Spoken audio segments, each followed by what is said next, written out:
Harbaugh now heads to the Los Angeles Chargers. He wins everywhere. He wins, period. Justin Herbert, he's a crown jewel. Well, you guys better enjoy this. Quick snap, Herbert to throw. Has a man, touchdown! The fans loved it. You have to love what you're seeing on tape if you're a Chargers fan, especially for the future with Justin Herbert on the move and throws and touchdown.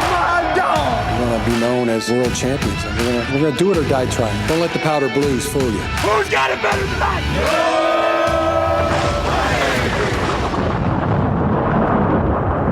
Well, hello, everyone. Welcome back to the Charger Chat. I'm your co-host, Wool Dog, sitting with my buddy, Kev Huggin Duggan. What's up, boys? And Kyle, the coach, Duggan. What's up, boys? Boys. All right. We're starting off like that. Okay. Folks, we got ourselves, it's a boys' night here. It's a boys' night. At the Charger Chat. We've got lots to talk about, and we've got a Craig experience and an Ask Boltfam lined up for you, so let's waste no time. Start at the top. This just dropped today. Chargers showing some video of our beautiful quarterback, our leader, Justin Herbert, hurling a dodgeball because he won a charity dodgeball tournament in Eugene, Oregon. And I was expecting, like, okay, maybe I'll see a little bit of athleticism, some dodging and stuff like that. No, he's throwing the ball as hard as he can. He's putting holes in people with this shit. This is incredible.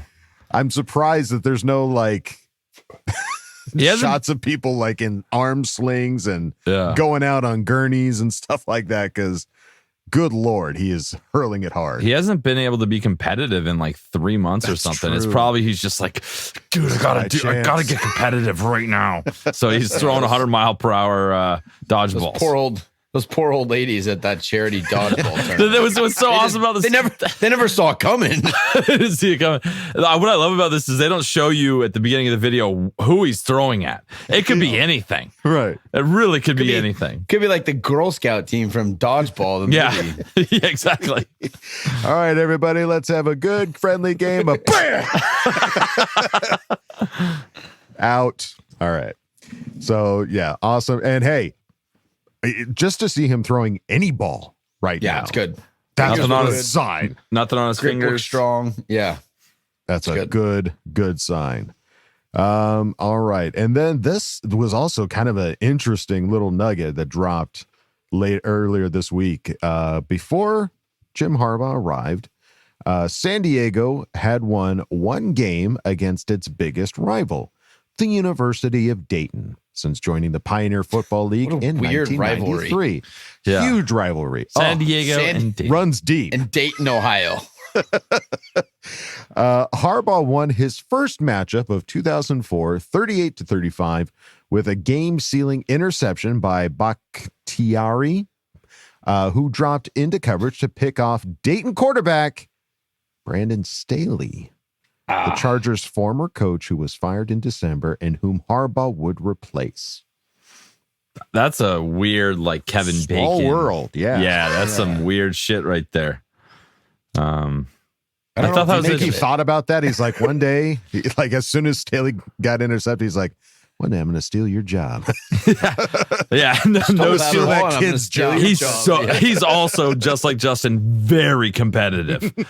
25 years later, I'm coming at you, bro. I'm coming for that. So yeah, that's just a small world. That's crazy that somebody was able to take up that.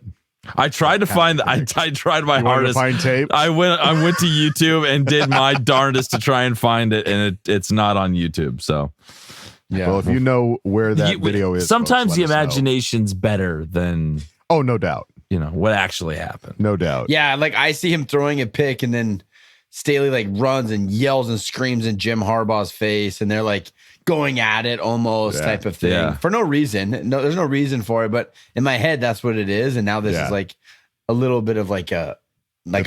Legend. I gotcha. Yeah. I like your confrontational imagination. It's really it makes it more fun that now he has the job, because otherwise I don't really know like it's a weird connection, but it's not like I see. It's just kind of like I imagine them meeting each other at like the combine or something, and he goes up to shake his hand, and Harbaugh's like, I'm sorry, we haven't met. He's like, oh, we've met. we've met. I remember that would be good. like one of those, and I was like, oh, that's right. Yeah, one of those, like even insult to injury on that one. That's good. Yeah, it's a little power That was move. a good I don't one. remember. I like that. I don't think we've met. Have we met? No. we have. No, they can't. All right, and then very recently, the 2024 team report cards came out.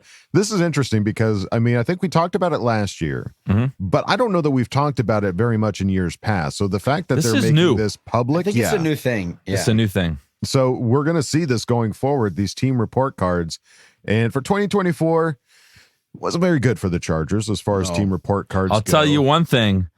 We're better than the Chiefs. Hey, another offseason win for the Chargers. I'll take. We're at the bottom, but we're ahead of the Chiefs. So just take what we can get.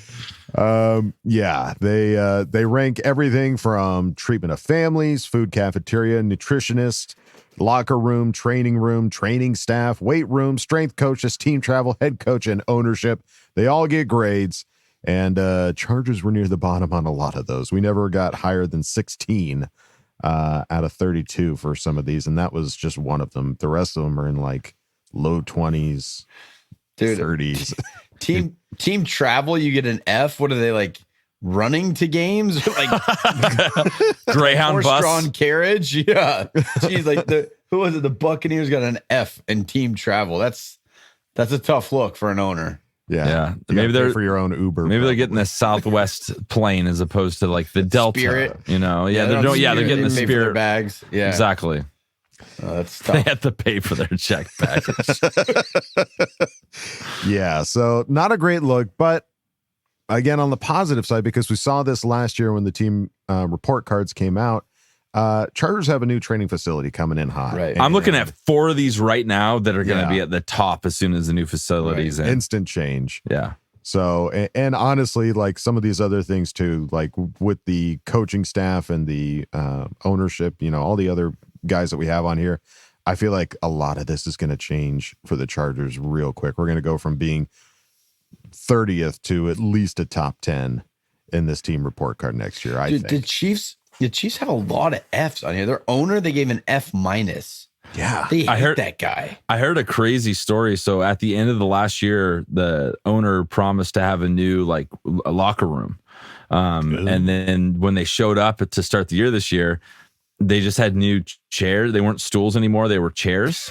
And they asked him why. He's like, well, you guys played so deep into the year that we didn't have enough time to do the renovations. That was his excuse for not getting the shit done. It's like, it's your fault you're not getting it. So that's, I think you did this to yourself. I heard that on YouTube today. I was like, that is funny as shit. So that's, wow. They hate him. He's an F-. Yeah. Also, your nutrition and dietitian in Kansas City obviously isn't going to be good. No, they're just barbecue. pumping brisket and burgers. Like, yeah, you don't dock them on that. That's not fair. That's just culture. Everything's fried, barbecue on tap. Yeah.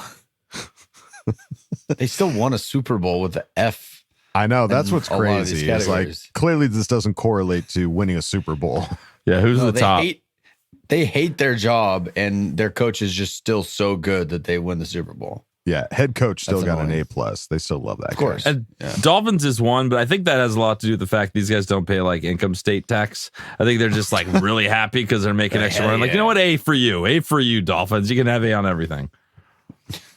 Well, as you can tell, I just did my taxes, so I'm in the mindset of doing taxes. My apologies. Back to your regular scheduled programming. Yeah, I think I think the Chargers are going to have a huge leap next year in this team report card. Book it. Hell yeah. And then what else happened? We talked about it last episode is the Combine. The Combine finally came, the Underwear Olympics, as we talk about on here. And boy, they really like showing Jim Harbaugh out in the stands, didn't they? Whenever they had a chance, dude, they showed him in the box, out in the stands with holding the sun. his stopwatch. He's like looking up at the clock and hitting. That is funny. That's like, what? You don't trust the times? Like, why would I've got my own system? Maybe he's just doing maybe he's doing the 10-yard split, and that's why he wanted. I don't know. I feel like they probably get the most ridiculously accurate numbers from the NFL, but yeah, because they're running with like the I don't things they're trust them. tracking shit in their shoulder too. Chips. So they're getting he's like, He doesn't. He's old school football, dude. He's old school. Remember football. we heard the story about in Seattle. He thought that they were tapping their rooms. He's like, they're giving me faulty information at the draft. I'm gonna do it myself. Yeah, I love it so much. Yeah. So good to see him there. And then during the combine, obviously we saw guys running around, lifting weights, jumping and all that stuff. But they also talked to some of these players. And there's some quotes here from some of those ones that we've been looking at for the Chargers, starting with Brock Bowers. I met with the Chargers the other night. Me and Coach Harbaugh talked about when we played them, talking about Michigan in 2021. When he was recruiting me, it was cool to see him again and talk to him. Always nice. And then on possibly joining the Chargers, Brock Bowers says, it would be awesome. I think it would be great fit for playing for Coach Harbaugh and playing with Justin Herbert. Yeah. Sounds great. It would be awesome. Sign him up. Whoever gets drafted. Don't threaten me with a good time. Come on. Yeah. I'm not a great fit for Brock. Yeah. Yeah, really. I'm a little worried about Brock. I was so high on Brock, and then I started doing some mocks and started looking at some stuff. Like, it's going to be hard if you don't draft him at 5, and if you think he's worth it at 5, it's not going to be easy to get him if you trade back. I don't think it's going to be. So, I don't know. I'm a little nervous about that option for us in the first round for our first pick. I just doesn't. But you still wouldn't take him at 5. I don't think so. Yeah. I'm trading back. Yeah, I don't think so either. The more you, like, I started doing some mocks, like, the more you trade back, dude, you are just the 2nd, 3rd, and 4th round, like, you're getting pretty much whatever you want. It's pretty crazy. So I think they need to trade back to like anywhere between 8 and 13. You're still getting really good value. You get a tackle, you get all kinds of stuff. But that's a question for another time. Brock Bowers rules. And then Joe Alt, they also talked to him, said, I did meet with the Chargers. It was a great interview. I was really glad to get to meet Coach Harbaugh. For me, I didn't get recruited by Michigan, but getting to meet him on that level was very cool. He was a great guy, and I really enjoyed the interview. Solid. Hell yeah. Solid choice. I mean, that's another guy that people are saying that we might be getting. If that's a 5. At 5, yeah. Joe Alt could be that pick. Big time. And then there's a tweet here from JD, who said Ohio State star wide receiver Marvin Harrison Jr. was recently asked his top 3 quarterbacks he would want to play for in the NFL. He said, my 3 guys got to be Justin Herbert, Josh Allen, and CJ Stroud. You know who's not on that list? Who? Patrick Mahomes. Patrick Mahomes. Yeah.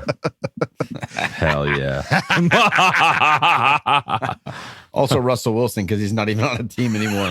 That's right. Yeah, we did. That just dropped today. Russell they Wilson's hate him so much they're willing to take the $82 million cap hit. Yeah. That is, it was the stat you sent us where it's like twice as much as the highest hit anybody's ever taken. Yeah. And they gave up 2 firsts, 2 seconds. That was the worst trade of NFL history. A swing and a miss. Yeah. Huge swing and a miss. So you love to see that. And then Caleb Williams, when Caleb Williams, USC quarterback, was asked from previous quarterbacks, whose toughness would he want? He said, and I'll add this without hesitation, Phillip Rivers. Yep. Smart guy. Very smart. Guy knows I like his this football. guy. I like this guy. We don't need this guy. We don't need this guy, but I like this guy. But I like guy knows ball.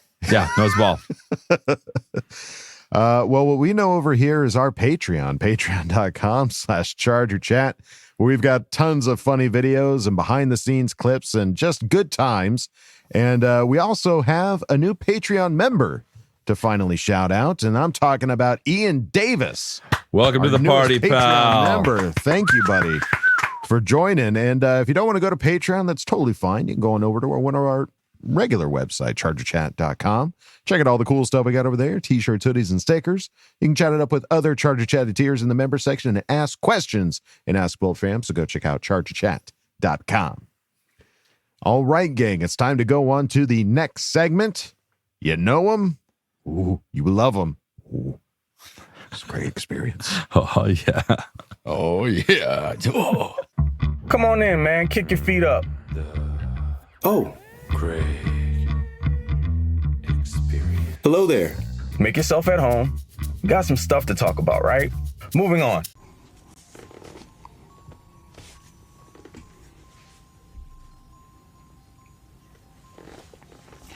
Yo, I feel very confident in saying that as a 40-year-old man, the entire draft experience, the full cycle, when it comes to looking through prospects, everything leading up to Thursday throughout the weekend, it's now taken over the experience of what Christmas Day used to be for me as a kid.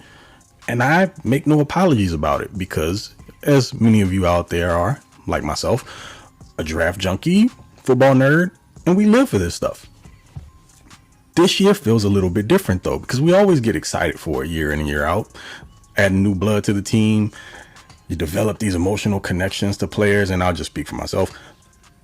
And you end up being let down more often than not because they go to teams not the Chargers, and then sometimes those teams happen to be organizations that you don't care for very much.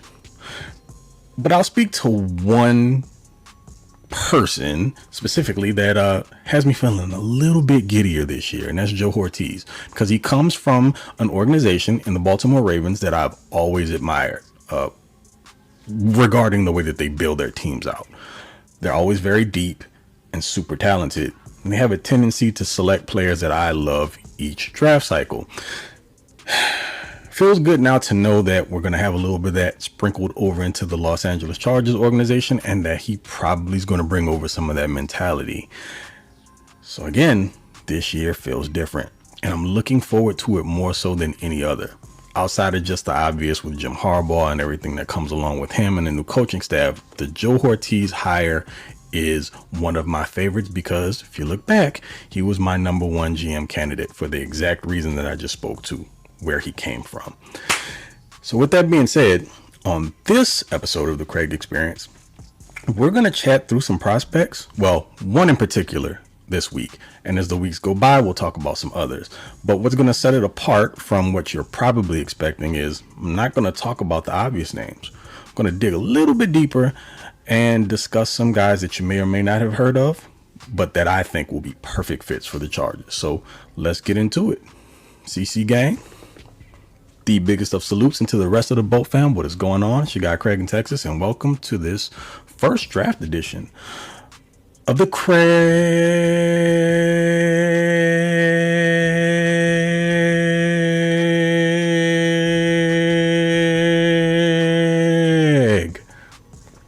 Experience. So, the previous regime left behind some not so nice parting gifts with regard to the Chargers roster. We're talking about everything from having spots that need to be filled with starting players, and then quality depth behind them and also in other positions. And let's also mention underdeveloped players from drafts past. I'm sure Jim Harbaugh and Joe Ortiz are going to come in and work their magic, but they're also going to have to hit on some of these dudes right out of the gate. And I have confidence that they will. But there's one spot in particular that the Chargers just can't seem to get right at. This last year, someone emerged and played much better, but they were actually in the last year of their deal. Talking about Alohi Gilman, which also tells you what position I'm referencing here. But again, we don't know what's going to happen moving forward. I'm not sure Alohi's going to be brought back. I think he's a fine player. I also feel like he should be a part of a rotation. The Chargers run more 3 safety sets. I'd be perfectly fine with him being a part of that. But we're talking about a primary deep safety to play alongside Derwin James because, man, I'm sorry. I just feel for DJ. I thought Nasir Adderley was going to be the fix-all. Didn't work out. And they drafted JT Woods. Still don't know what JT is. And last year he was dealing with some sort of weird illness that I don't think we ever got to the bottom of. Probably never will. But he still needs to be developed. But Derwin's been asked to do a lot. And just because someone can do something doesn't necessarily mean that they should. I'm not sure if you guys have checked out Jesse Minter's interview with Haley Elwood. But dude said something very specific with regard to Derwin, and that he acknowledged that he can do a lot, but that's probably not the best way to utilize him. I don't think that was necessarily a shot at Brandon Staley, but I don't think it was a coincidence either. With that in mind, and interestingly enough, you guys just watched the combine, so you might be familiar with this name because of it, because he performed quite well. It may be a name that you didn't know before then, but someone that I have my eye on, that I'm really interested in, who is in the range of maybe the 4th round, might see him in that 3rd round range now. Texas Tech Red Raider. So yeah, Patrick Mahomes is an alma mater. Do with that what you will. Dadrian Taylor Demerson. Now, before I get started, I know some of you guys are going to be a bit gun shy about this because it's the Big 12. I referenced JT Woods earlier. We know they ain't known for defense, but this dude is different. I compared him a little to someone who I just found out today is actually a good buddy of his. So small world. Jalen Petrie. 2nd round draft pick of the Houston Texans 2 years ago. Play safety. He's more of a star and a box guy. Causes a lot of havoc in that area. But they play with a very similar temperament. They're also like almost the exact same size, like 5'11", 200-ish pounds. So it's really funny. They're buddies. They play similarly. They're like the same size. Just, I guess, kismet. It's the way things worked out. But Demerson is more of a rangy free safety. Now, he has played some in the box, but mostly in the slot and up high as a split safety or single high guy. He's produced pretty well over 3 years at Texas Tech. And when I say he's not just your average free safety, he has a little bit of like a Napoleon complex on the field. So, I mean, he's not tiny. Nearly 200 pounds is not small, but by NFL standards, 5'11", 200 isn't huge. He comes downhill with some bad intentions. I mean, when he triggers, he does not hesitate, and he doesn't care what size you are. He's probably trying to knock your head off. And there are several instances on tape when this happens. But not just that. He's got the instincts to play on the deep end, and he's got really good ball skills. It's almost the perfect compliment to me to a player like Derwin. DJ gets to roam around in the box, create havoc there. You've got somebody who can make DJ right on the inside, on the back end, to create some turnovers with some errant throws, or someone who can just kind of use his ability and athleticism to bait QBs into bad throws and get turnovers that way. But guys like him, the instinctual rangy playmakers, guys that see the entire field, like those 3rd level disruptors, I call them wide lens guys, because you want them on the back end being able to use those instincts and athleticism to scan the whole field and make a QB think twice about throwing a ball in a certain area, which gives all of your front an extra tick or two to get home, create some more pressure that way, or a sack, or it's just an invaluable tool of having a defense. Now, here's a little background on the dude, because he was actually the 5A classification, by the way, state player of the year in Oklahoma in high school, but as a running back. So you know that he's accustomed to being physical. That translates over to the safety position. And he was actually recruited by Texas Tech as a safety. So he wasn't playing the position until he got to college. And honestly, he wasn't all that interested in it. But man, when I say this is the type of player that I think complements Derwin to a T, and kind of gives you a little bit, and I'm not calling him Earl Thomas, so look, if you want to clip this up and use it against me later on, fine, but I'm saying this up front. I don't think he's Earl Thomas, but he plays a lot in that same fashion. Again, same mentality. You remember Earl. Earl was afraid of nothing.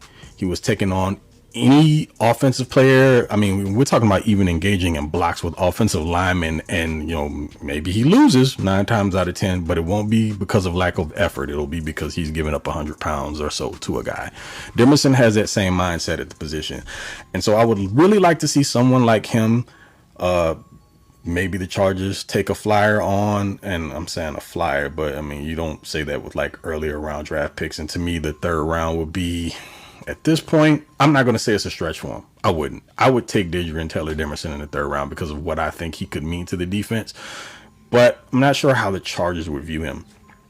I would say right now the league probably sees him as like a 4th-round prospect. Depending on where you look, he's ranked all over the place. But personally, from what I've seen on tape, he has the opportunity to be a really good player. He's just going to have to get with the proper coaching staff, because with the good, there is some bad. He runs hot, which is great when it works. But when he guesses wrong, it's clear and obvious. Sometimes he'll overrun plays, miss some tackles. I mean, the dude had 18 missed tackles in 2022. He did cut that in half in 23 down to 9. But, I mean, you know, the bar was basically in hell. So there was some improvement there. And you can trick him with your eyes if you're a more nuanced quarterback who understands how to freeze safeties to allow like that extra second for those longer development routes to get open, those double moves, things of that nature. But those things can be fixed with a proper coaching staff, which is who I have faith in now. The Chargers have now under Jesse Minter and the positional coaches they brought in. So a player like this that you can get without having to spend super high draft capital, you can develop and can be a long-term solution next to Derwin. You got to do it. You can find it, and you don't have to spend a 1st or 2nd round pick to do it. So to me, there's a lot of value there. I think he's, again, in the right system, under the right coaching, going to be a tremendous asset to someone's defense. Why not LA's? I'm talking about the Chargers, not the Rams. I know we have to be specific here. So next week, we'll move on to another position, another player. But this is my guy this week, somebody that you should feel free to check out. And let me know what you think about him in the comments. Hit me up. You know where to find me on Twitter, TOP_FLYT3. And also check me out on the Lightning Round podcast. We're actually doing our weekly prospect breakdowns. So come through over there as well. But until the next time, y'all take it easy. Happy hunting out there. If you're looking into prospects as well, feel free to shoot me some of your faves. We can chop it up about them. But until the next time, y'all take it easy, be cool, and okay. Love you, bye. Well, there you go, folks. Another awesome Craig experience. Craig, thank you. That is certainly a name Craig. That I have not heard of before, but you make a lot of good points as far as why we would bring him in, especially if, although he isn't in that position next year. So now that we've got Jesse Minter and that, like you said, that talk of, you know, wanting to unlock Derwin James and the full potential and what he can do or unleash him, you know, that's an exciting prospect, especially for all the great plays we've seen Derwin do in the past. Yeah. And I'm also interested in what they're going to do with the guys that are on the roster still, because JT Woods, we just drafted him.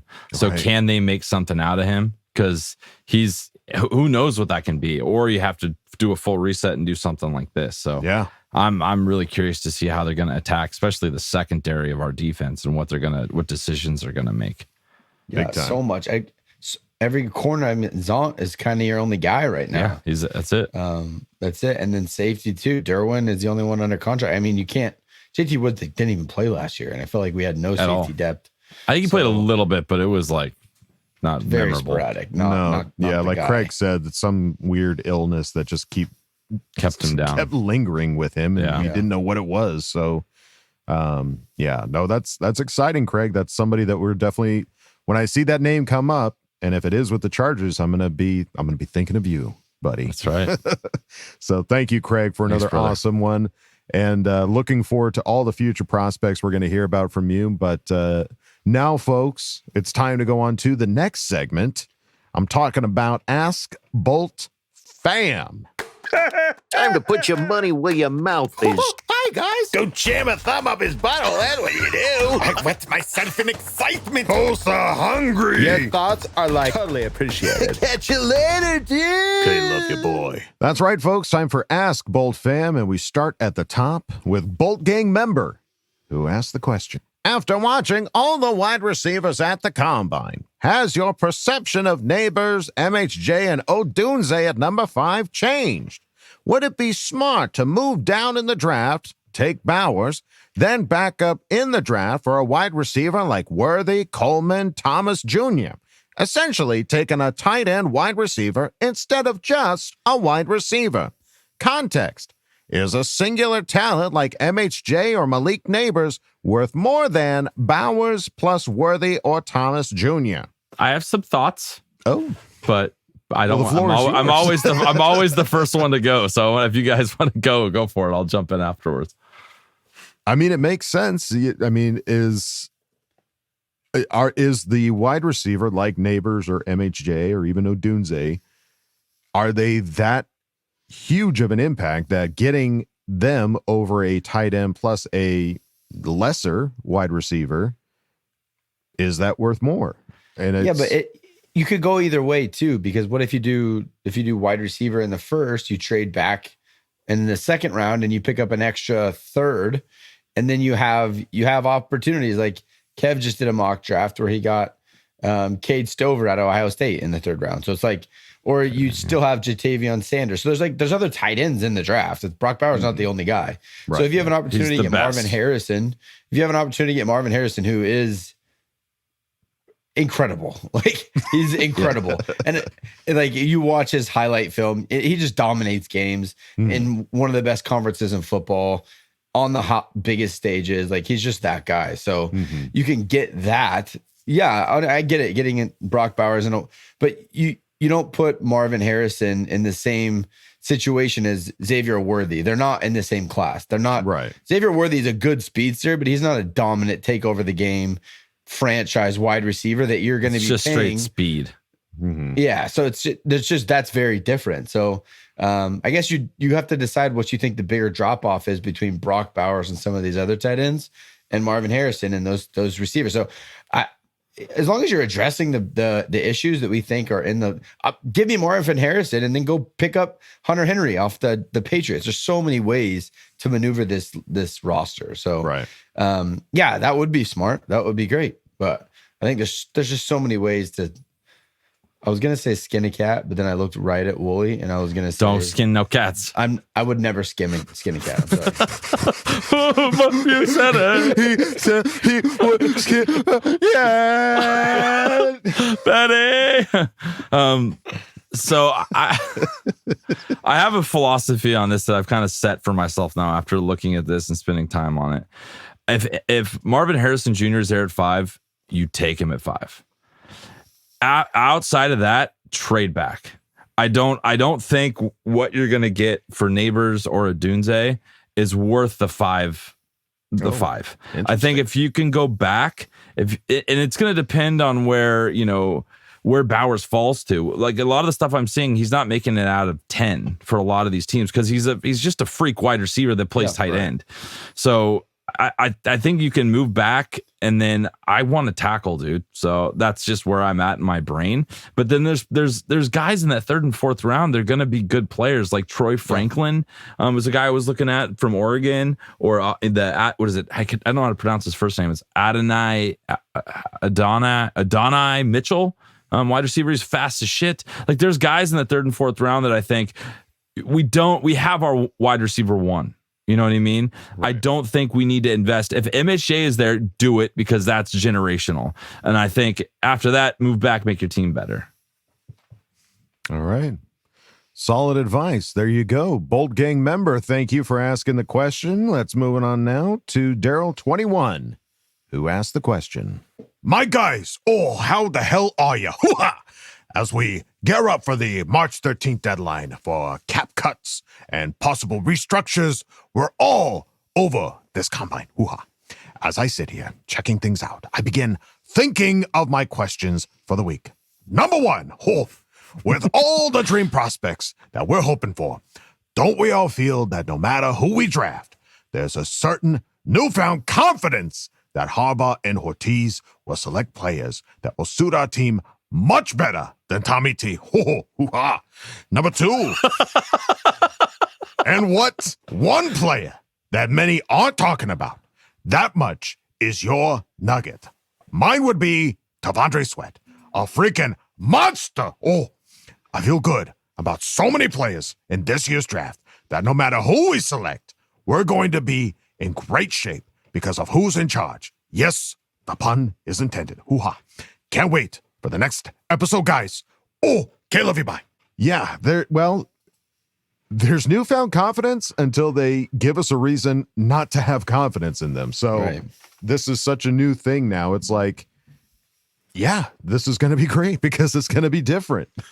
And like we've seen, like he has been basically recruiting these guys for the last 4 years. So like all the freshmen that are going into college right now, he's recruited all these players all over the country. Right. So who he has the best chance of picking the right guys because he's done 10 times the research that a lot of these scouts have been able to do, because he's gone, and if you've heard about him, he goes to these people's houses, meets their parents, has a sleepover, drinks milk and steak and watches, Masked Singer or whatever. Like he just has a better insight onto these guys. So I have a thought of what I want, but I'm still in the mindset of Tom Telesco. So like whatever they decide to do, I'm in. Like I'm so in because they're professionals. I am not. Want to reiterate, I'm not a professional at this. Who's got insight better than Jim? Nobody. And then on a player that nobody's really talking about, or not many people are talking about. You've been mock drafting like crazy, Kevin. Do you have somebody that you're like, ooh, this is the guy? I don't know. I've just, as you guys know how I feel about our right tackle situation, and I would never say it to his face because do tell. I'm not a fan of Trey Pipkins. I think it's just what that is, and I'm ready to protect my favorite player and Justin Herbert. Yes. And we got to get better at the run too. So it's not really like a sleeper or somebody deep around, but like Talise Fuaga, the right tackle from Oregon State, guy's a freak. Like watching his combine, he is like one of the best run blockers that there is right now.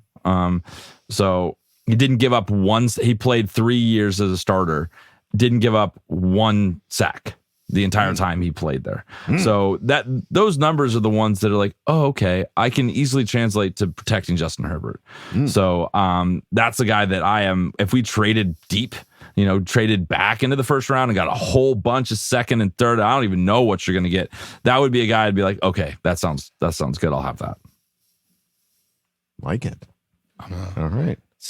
So the kind of a not talked about player, this was one that I looked at after the Senior Bowl because he was playing every position on the offensive line. And I know who you're going to say. As we add depth, like we need that right tackle. I agree with that. But after that, I think our starters are, I take that back. We need a center too. But this is a guy that I think we can get later in the draft, and he adds a lot of positional value, being able to play guard and center.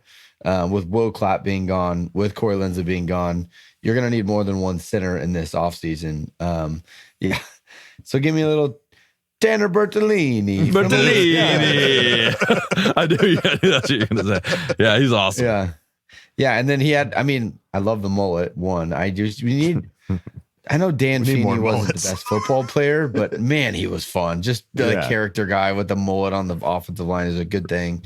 And he ran the fastest 40 of all the. So I'm not pumped saying, when he finished it too. He was like, I'm not saying that's it was why awesome. You draft him, but after having watched film and watched a little bit of him in the Senior Bowl, and then you add that on top of it, that the guy's he's an athletic guy.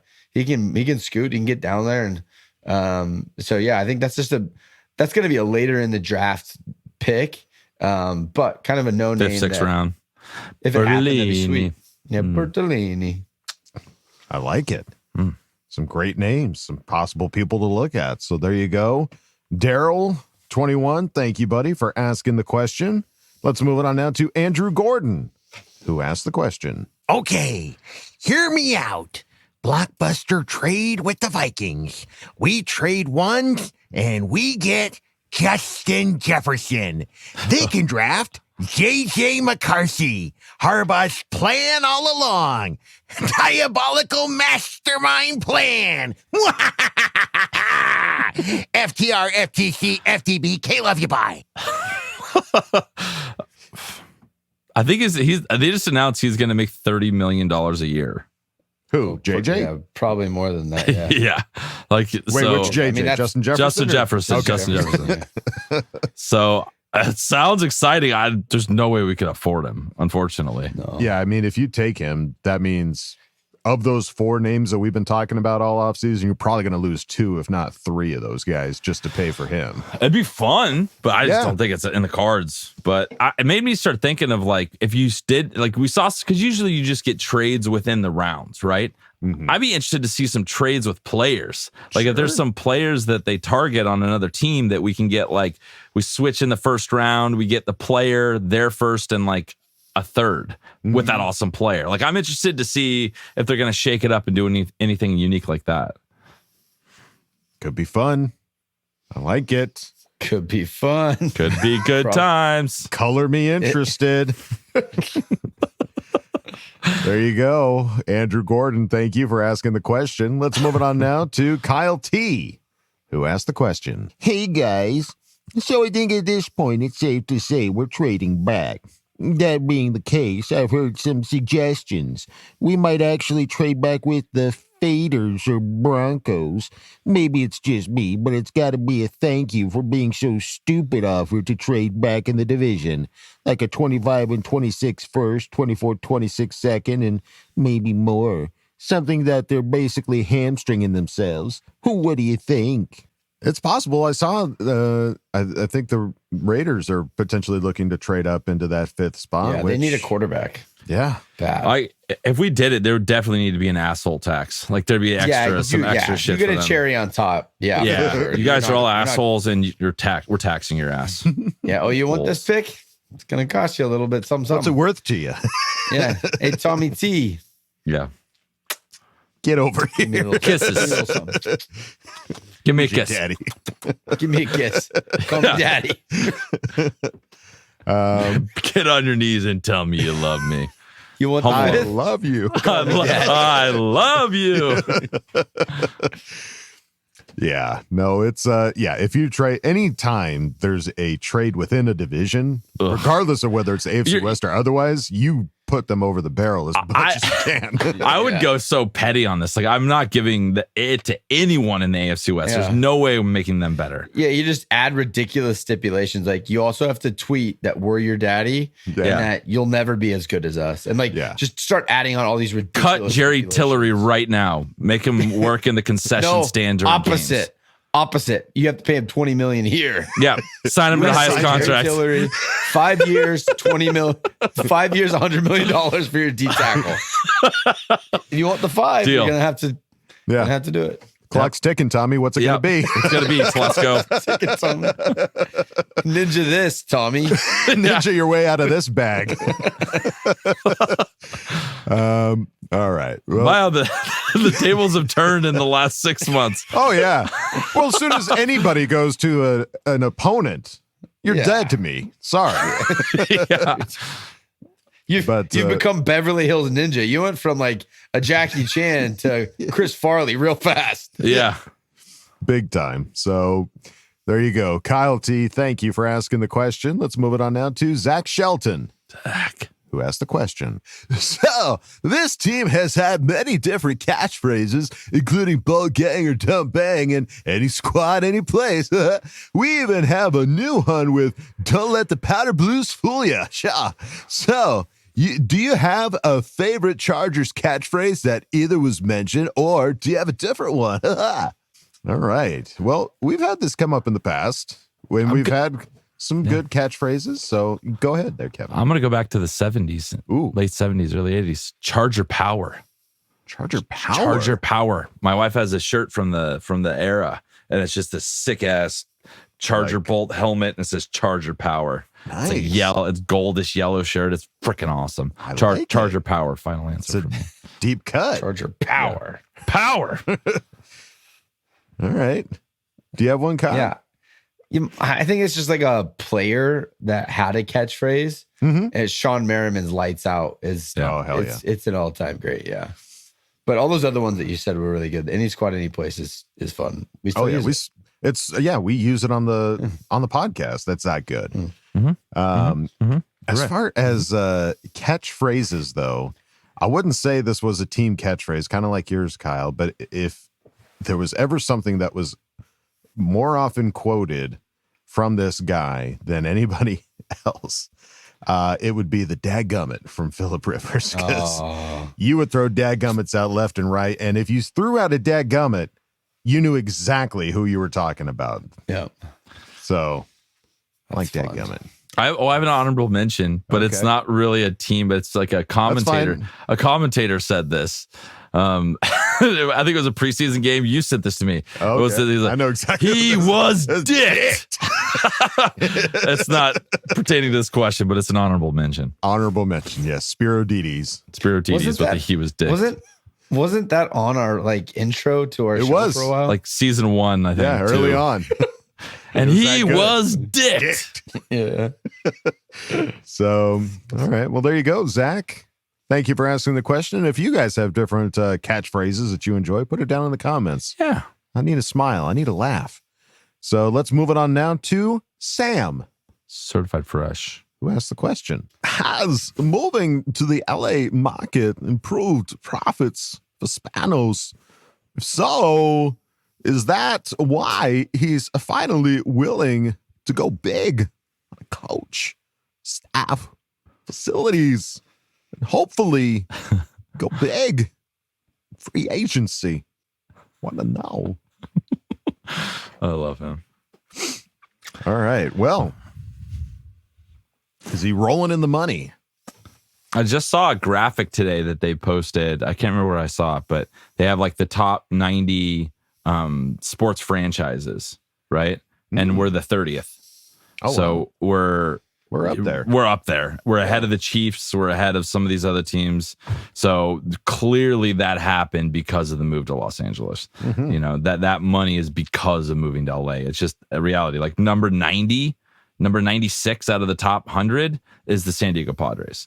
It's because we're in San Diego. They're always sold out. They're always, you know, they're the Padres. They're like huge in San Diego. Right. But they're the 90th in terms of value.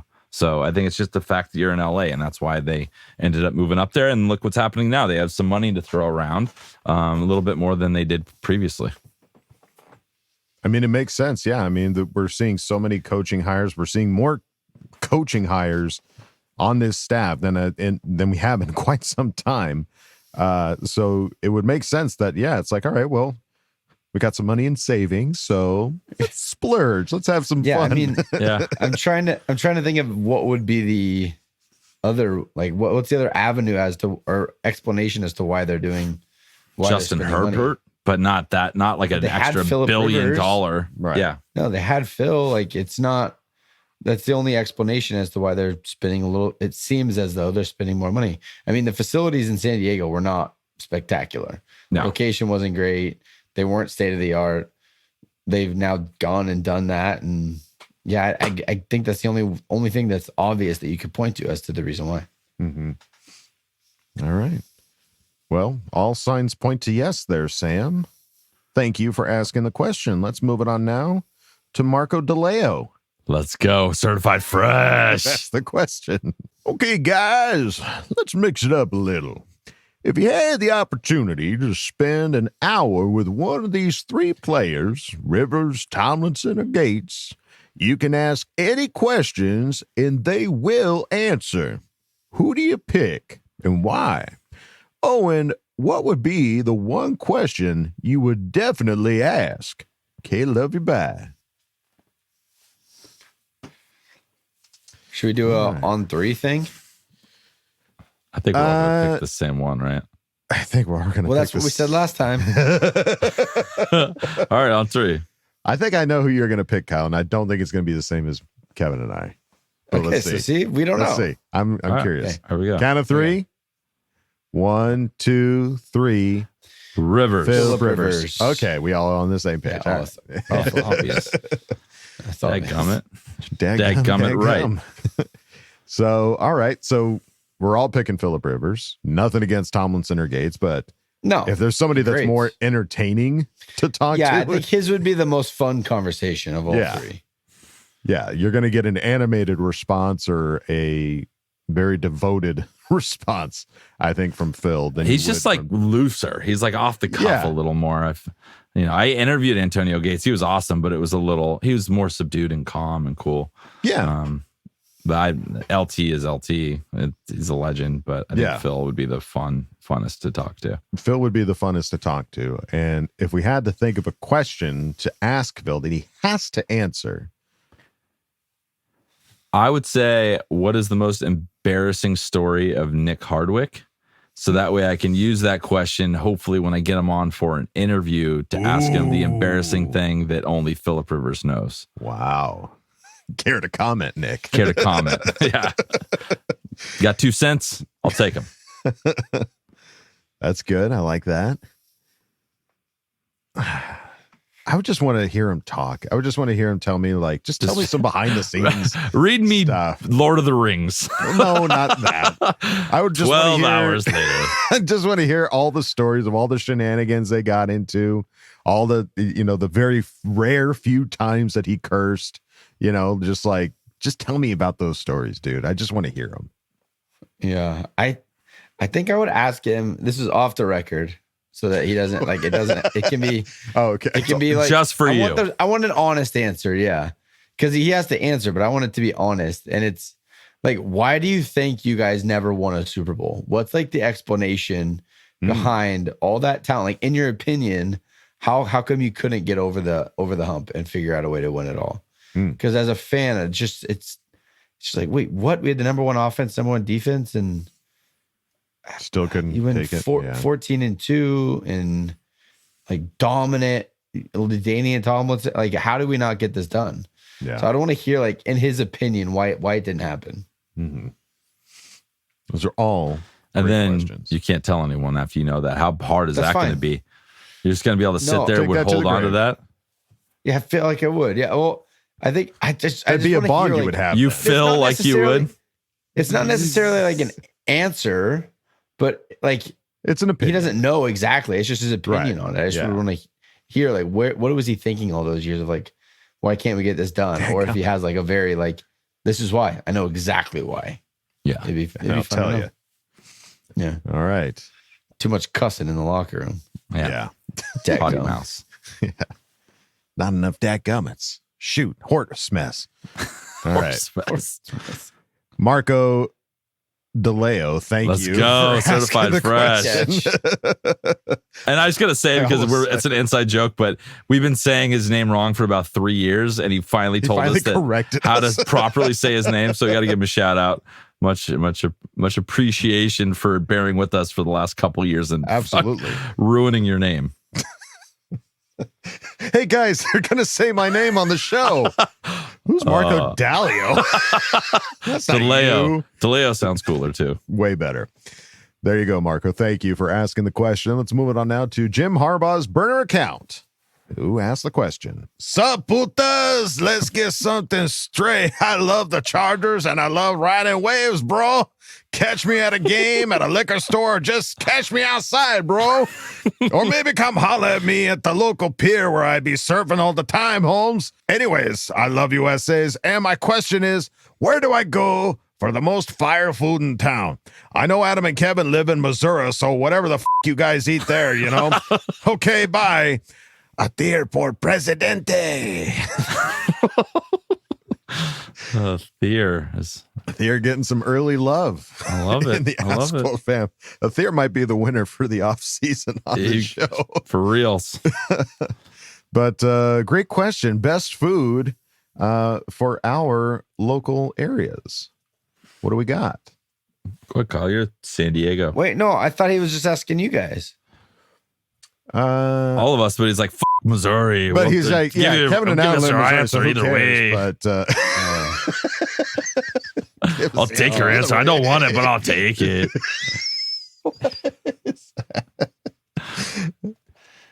So what's the best food in town there, Kyle? I'm trying to look it up right now. I went to this. If you're looking for like nice restaurants downtown San Diego, and the Gaslamp has some incredible food. Yeah. There was this steakhouse that me and my wife went to that, good Lord, it was the best thing. Oh, it's called Huntress. It's this restaurant in Gaslamp called Huntress. And the steaks there.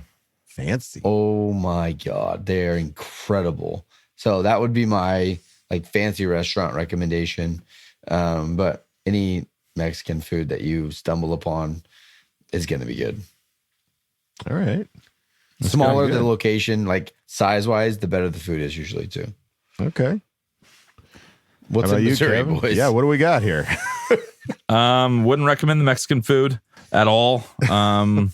Wouldn't recommend. Wait, no. What would you recommend? Trying to think what I'd recommend. So there's a new restaurant. It's a restaurant I eat at a lot because I love it. It's called Hawaiian Brothers. Yeah. It's all about that teriyaki chicken bowl, some veggies.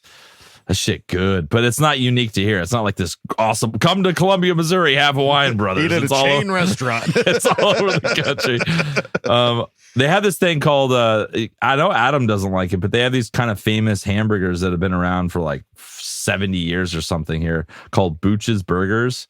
It's in downtown Columbia. They make these little sliders that are pretty good. I got to give them another shot. I'll give them, they get one more chance, but yeah. First time wasn't a splendid experience, but I would say the one place that I've eaten here that, because I thought about this, I was like, where have I gone? Because there's been some good food, but I'm like, what is the best? And I think Buffalo Wild Wings. No, because again, I'm not going to throw out a Wendy's, chain. McDonald's. Stop it. The one place that I've been that I don't know if it's local to all of Missouri, because I'm looking at it on a map right now and it seems to only be in Missouri, but maybe it's other places across the country. I don't know. But it's called Papo's. And we've been there a couple times. Oh, yeah. Papo's It's pretty damn Pizzeria. good. Yeah. I really like that place. That's very meatball good sandwiches pizza, are and the meatball sandwiches. Delicious. Everything about that place. It's not swanky. It's not Huntress or anything like that, but it's a good place to go. That's my favorite personally. Yeah. Each their own. Different strokes for different folks. That's right. So there you go. Jim Harbaugh's burner account. Thank you for asking the question.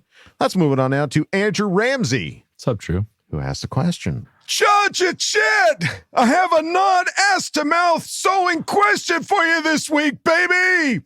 1. Why am I still worried Justin will still struggle for his lack of ability to grow with changing plays at the line and reading defenses, baby? 2. Also, Athea, my love, my number 2 behind my best friend, Bolt Up Cat. You can't be number 1 for me because just like the Australian redback spider, the female eats the male spider, baby.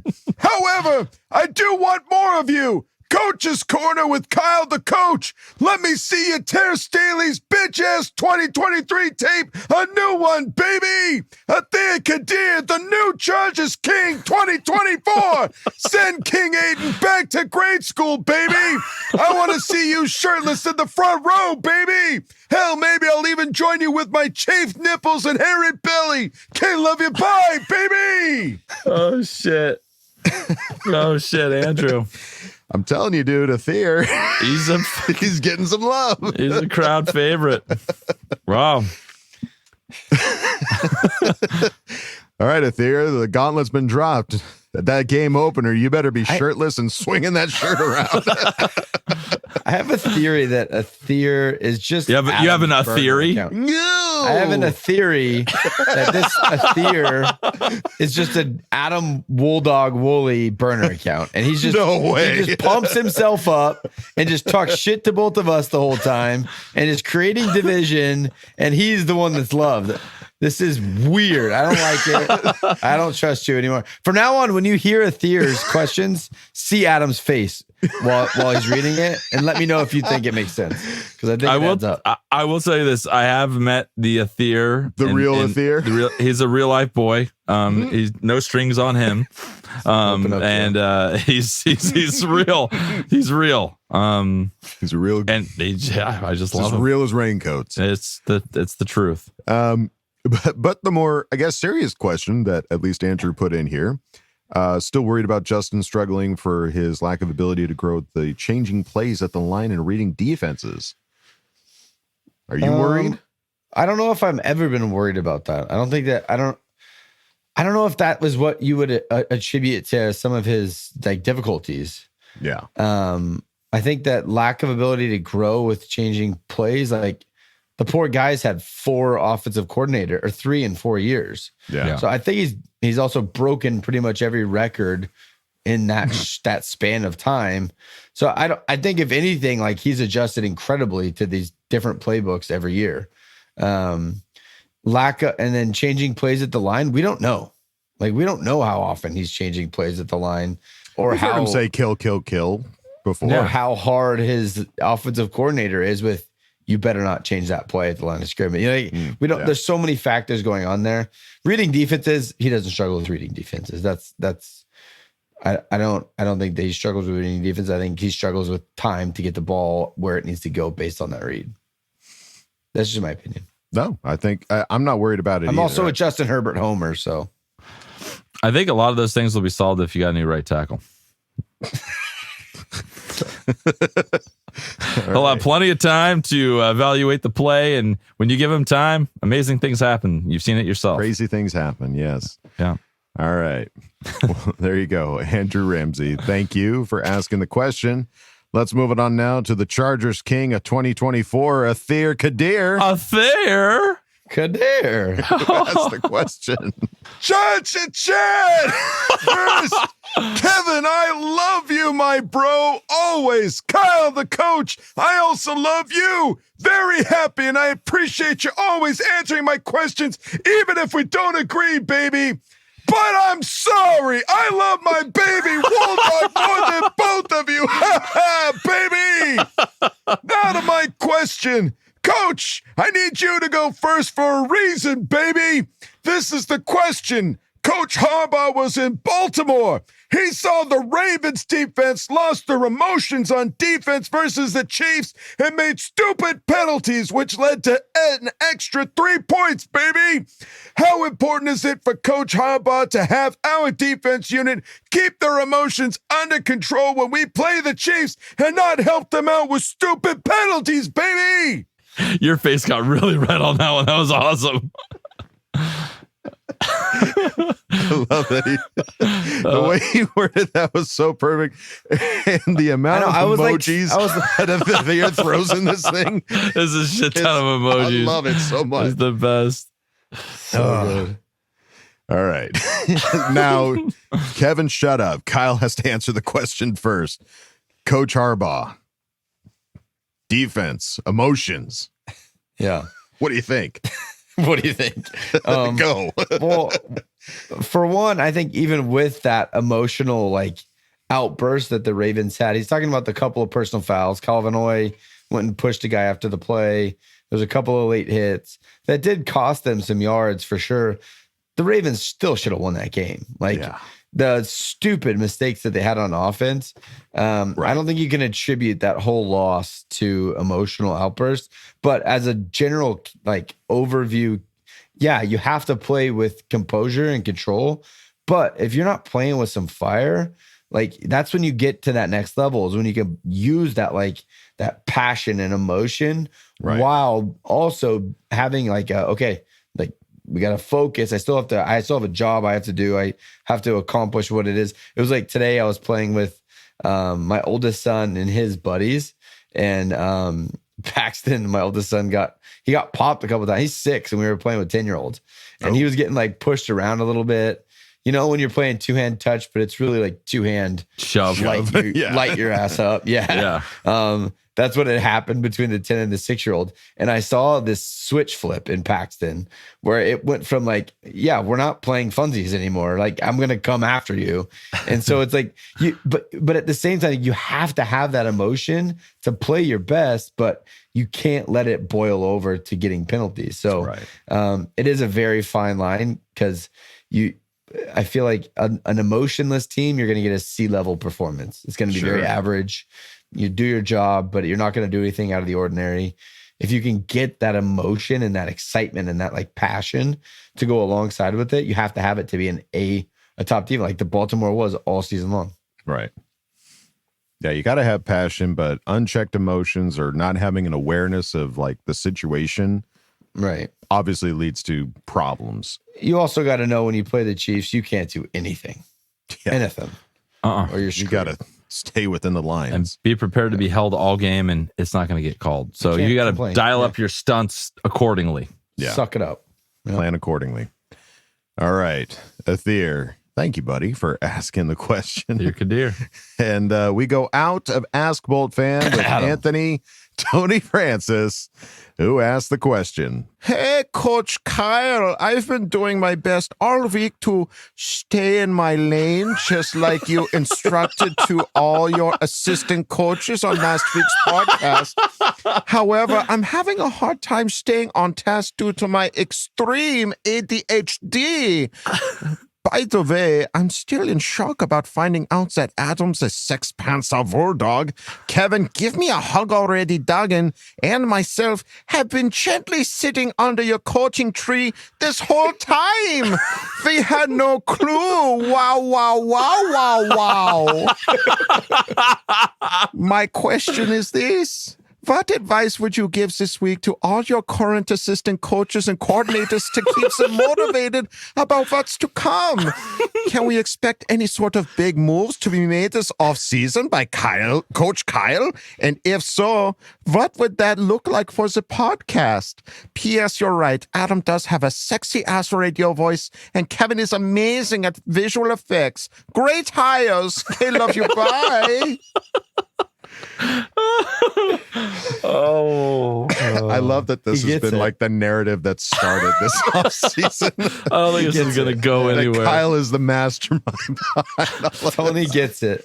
It would be fun just to do one episode where we just relinquish responsibilities and just see what happens. That's not the point, Kevin Duggan. You're still missing the point. I like exercises. It'll be fun one, maybe. That's not the point. That is not the point at all. Sometimes you get disgruntled assistants, okay? It happens. You guys should take offense to part of Tony's question. He said if there are going to be any big changes. You guys That's what I thought was really funny. You guys are all Pro Bowl coaches that I hired as coordinators. There will be no changes. We're winning Super Bowls over here on this podcast. The Chargers might not be, but we're having fun and we are enjoying this. So there are no changes on my coaching staff. Thank you very much, Tony. Well, what would be funny, because we do almost every year do a mashup of all Charger podcasts getting together to do one big show. It would be funny to do like an April Fool's Day where some of the hosts kind of switch around, like just switch different podcasts. Kevin ends up on Locked On, and somehow I end up on Unleashed for some reason. Yeah, and guilty as charged for Kyle. And Kyle's hosting Charger Chat with those guys. So that would be kind of funny, I think, to switch it around. I hope you guys are listening. Throwing out gold here. That would be an awesome April Fool's Day joke for sure. Just to switch it around. Come on. Yeah. Somebody sign a petition. Let's get it going. I don't like that. You don't like that? Anxiety. I got anxious thinking about that. I don't want just to do for this one with anybody episode. else. After that, we because you might have to do some work. You're still missing the point, dude. It's just shoo, shoo, shoo. That's why you're a great assistant. You don't get the big picture, Kev. Okay. All right. Big picture. But do you have any advice? Any words of wisdom? Oh yeah, words of wisdom to keep us all motivated, Coach. Yeah. Come on, Coach. We're all taking a knee here. Speech. No, I'm not doing a speech. No, I'm not doing a speech. I hate that so much. I'm not doing the speech. Okay. You know what? What do you guys have to say? What do you think? This is a team game. No. I hired you guys. We need a moment of a real head coach. I just need one speech. No, I'm not giving a speech. That's not pep talk. You don't have to give a speech, but just tell us what we should be motivated. What's something that can keep us excited about this offseason with the Chargers, with the staff and everything like that? What's something that you can give to us to keep us motivated about the upcoming season for the Chargers? Yeah. Right. Yeah. Obviously, it's a fresh start. Everything is in front of us. There's going to be great changes. It's the fresh start. It's exciting. So stick in there, Tony. Yeah. Stay in your lane. I might as well have been holding up a cue card. Yeah. Okay. Yeah. All right. Here we go. No, those are all great points. Oh man, the manufactured coaches like pump up speech. I can't do that. That's too cheesy. It's too cringy. It's too cringy. I can't just manufacture something. There has to be in the moment type of a deal. And Tony, you're doing a great job. I'm really proud of you. Keep at it. Assistant coach of the year right there. Anthony Tony Francis. Thank you, buddy. Tony's looking at a promotion and you're new. You got an A. If we had an NFLPA for podcast, you got an A for sure. Let's go. All right, there you go. Grades are being tossed out by Coach Duggan. Anthony Tony Francis, thank you, buddy, for asking the question. And thank you, everybody, for asking questions this week in Ask Boltfam. But that's going to do it for us this week. Any final thoughts there, gentlemen? Oh, I'm excited for some actual real Charger news here. Let's see if we make some moves and do some shit in the next 8 days, whatever it is. We will find out. Yeah, that free agency window is going to be a lot of fun. But the one thing I want to shout out is a happy belated birthday to Senior Snappy, who's got the Rivers Lake Yacht Club. Happy birthday, Senior Snappy. Happy birthday, buddy. But that's going to do it for us here at Charger Chat, folks. Don't forget to bolt up because we're ready for any squad, any place. Okay, love you, bye. Okay, love you, bye. Okay, love you, bye, baby! A theory for president. And now, a word from our sponsors. When you think the rooms are bugged or the clocks are all out of whack, what do? Introducing the Harbaugh System, a proven system for you and anyone else whose name starts with the letter J. Why? Shut up. Sign up now and receive your own stopwatch, your very own polo, and of course, some signature khakis. Now you're ready for anything. As long as your name starts with the letter J, stop asking questions. Sure, everyone thinks you're crazy, but who cares? You got the Harbaugh System. Who's got it better than that? Unless your name starts with the letter J, then nobody. If it doesn't, go f yourself.